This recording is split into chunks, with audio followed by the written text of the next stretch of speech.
Hello friends, welcome. Today we are going to learn what is the interrupt.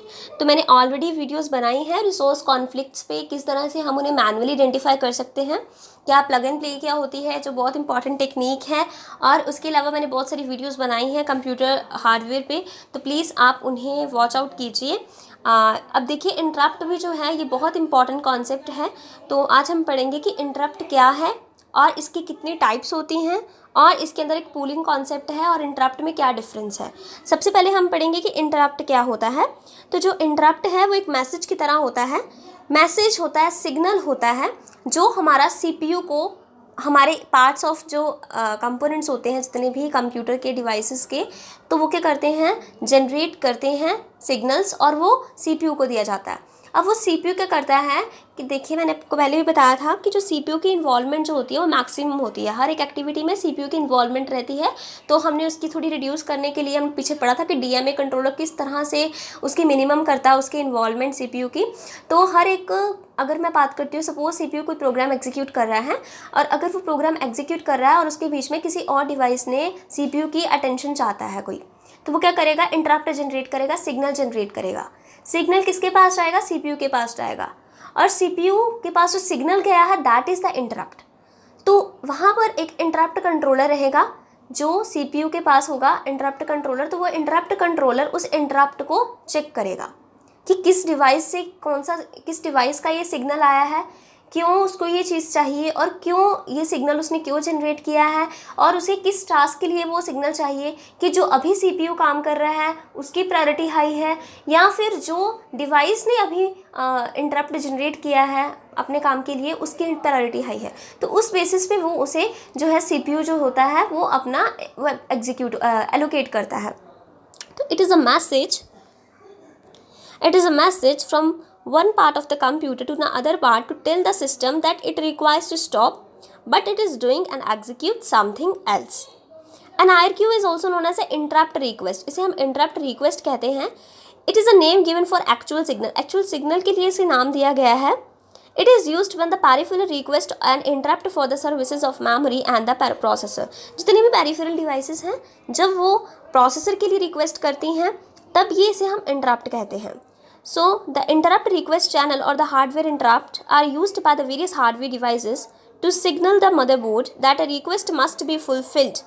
कि ये जो interrupt request channels होते हैं, चाहे ये hardware interrupts हैं, ये हमारे कौन यूज़ करते हैं, ये हमारे हार्डवेयर डिवाइसेस यूज़ करते हैं सिग्नल करने के लिए, मदरबोर्ड को सिग्नल देने के लिए कि उनकी जो रिक्वेस्ट है वो फुलफिल होनी ही चाहिए।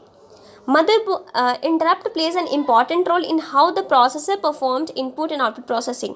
जो interrupt है वो बहुत important role play करता है कि किस तरह से जो processor है वो input output processing perform कर रहा है, कि ये एक तरह का इंटरफेस है जो हर एक पेरिफेरल जो है कंप्यूटर के अंदर, जैसे कि आपका कीबोर्ड है, माउस है, से लेकर हार्ड डिस्क तक, सभी जो हैं वो अपने लिए क्या करते हैं, जनरेट करेंगे इंटरप्ट। जब कभी भी उन्हें सीपीयू चाहिए होगा या मेमोरी चाहिए, उनकी सर्विसेज चाहिए, तो they will generate the interrupt. So interrupt जो प्रोसेसिंग है वो दो तरह से होती है।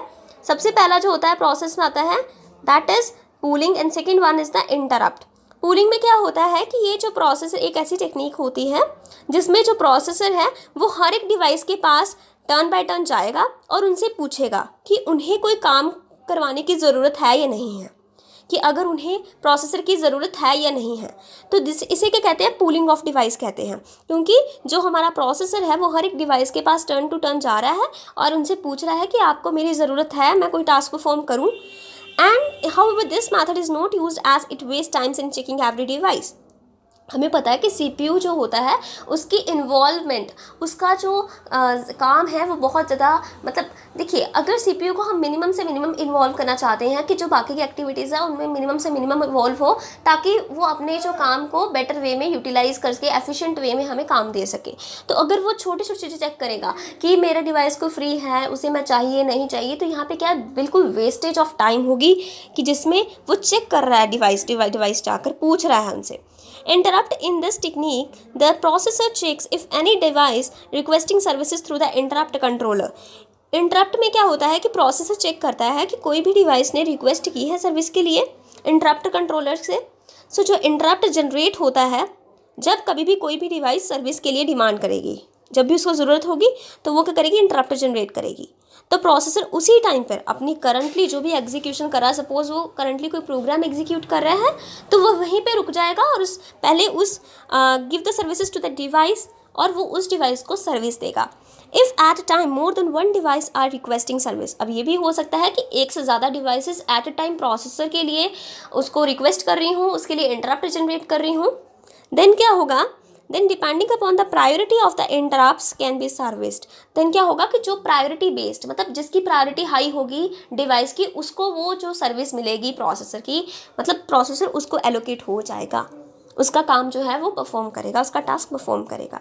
सो interrupt basically of two types, hardware interrupt and the software interrupt.